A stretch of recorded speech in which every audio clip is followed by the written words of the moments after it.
Tiger, tiger, burning bright in the forest of the night, what immortal hand or eye dare frame thy fearful symmetry? Little lamb, who made thee?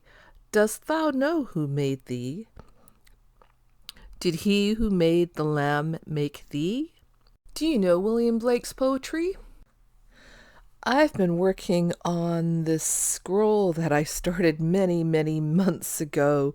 I'd like to thank Shannon for reminding me about the scroll. It is a reflection on my visit to a place called the Osler Library for the History of Medicine, where my daughter had been working. And this is quite a fantastic place with all kinds of amazing old and rare books. I've made a couple of videos about the scroll that explain those earlier bits, and now I'm at this point, which is actually the central part of the scroll. The yellow snake coiled around a staff there is actually the very center point of my scroll. It references these stained glass windows at the Osler Library. It's called the Rod of Asclepius. It's a well-known medical symbol. The staff there is holding up these scales of Libra because, as it turns out, Zodiac Man was a thing in medicine at one time.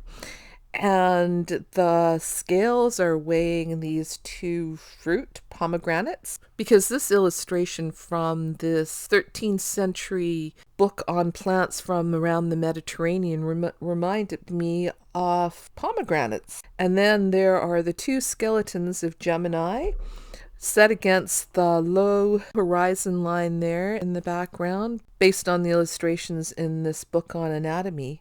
And then on the left-hand side there, I have that very serene tiger sitting on a stack of books there. Now, admittedly, this does not have a whole lot to do with the Osler Library.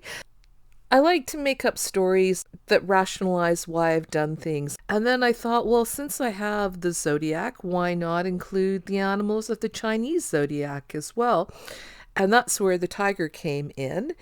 When I thought about the tiger, I thought about the poetry of William Blake. Blake was an 18th century poet, printer, and painter who is well known for his songs of experience and songs of innocence, which the Tyger and The Lamb come from. And it seemed like a good idea to add the tiger and the lamb there. So, it seemed to make sense to use those in a piece about balance there, but it amuses me to switch things around and put this very serene looking tiger resting there on a neatly stacked pile of books, while on the other side the lamb and the goat of Capricorn there are kind of wreaking havoc. So what does that have to do with the Osler Library, you ask? Nothing. Absolutely nothing. But here's some rationalization after the fact. It turns out that the Osler Library does in fact have a print by William Blake. This print, in fact. It's off a surgeon. Now, let's talk about the stitching, shall we? So, as usual, I'm not doing anything particularly complicated or difficult in my stitching here. For my tiger, I'm using something called stacked running stitch, and running stitch is probably one of the first stitches that many people learn, and it's just in, out, in, out, in, out. But if you stack it row upon row upon row, I really like the effect of very uneven and imprecise stripes that really do mimic the stripes that you see on a tiger's fur. And then on the other side, I've got this little black lamb. I didn't think a white lamb would show up very well against the white background. My little black lamb is made up of many, many, many French knots, and this is the perfect place to practice French knots, because it doesn't at all matter if one of them gets a little out of control and has a big loop in it. You can just cover it up with more knots, and it creates a really great textured lamb-like surface. Lambs as symbols are often portrayed as white and pure and innocent.